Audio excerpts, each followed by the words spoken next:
Hello everyone. Today I'm going to present my mathematics assessment using Euler methods. The, the given differential equation is dy by dx is equal to a squared plus 2 by y, with the initial condition y of 0 is equal to 1.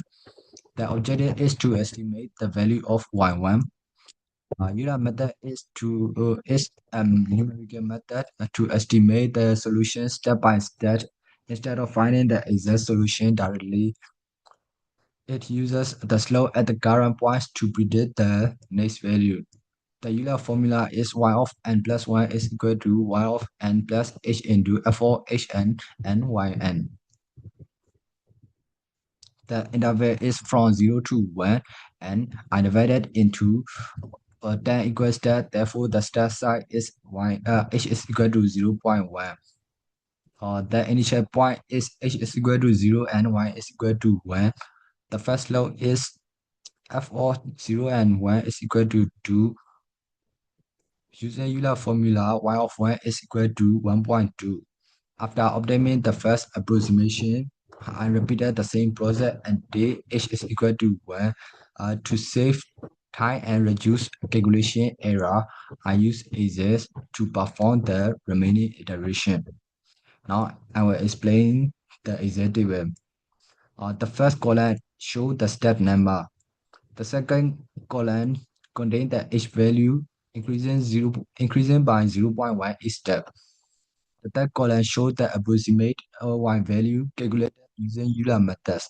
The last column contains the slope for hn and yn is equal to h squared plus 2 by y. They automatically apply the Euler formulas to every row, making the calculation faster and more accurate. From the final row of the table, the approximate value of y of 1 is 2.4026. Next, I solve the differential equation using the exact method. First, I separate the variable dy by dh is equal to a squared plus 2 dh. After integrating both sides, I get y squared by 2 is equal to h2 plus h2 by 3 plus 2h plus c. Using the initial condition y of 0 is equal to 1, I get a c1 is equal to 1. After substituting h is equal to 1, I got y of 1 is approximately 2.380476. So to be concluded, Euler method is a simple and effective numerical method for approximating the solution of differential equation.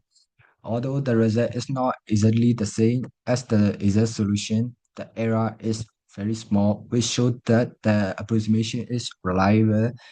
This assignment also had me honed on numerical method and exact can be used together to solve mathematical problem efficiently.